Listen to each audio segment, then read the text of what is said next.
Sorry to keep you waiting, Mr. Jet, but I'm back with your test results. All right.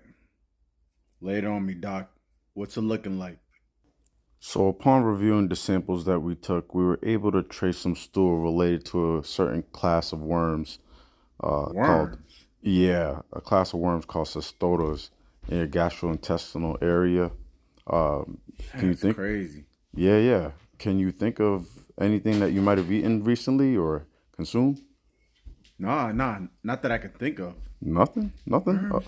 Yeah, Damn. worms. And they're tapeworms in particular. You can't think of anything that you might have. Everything's been the same.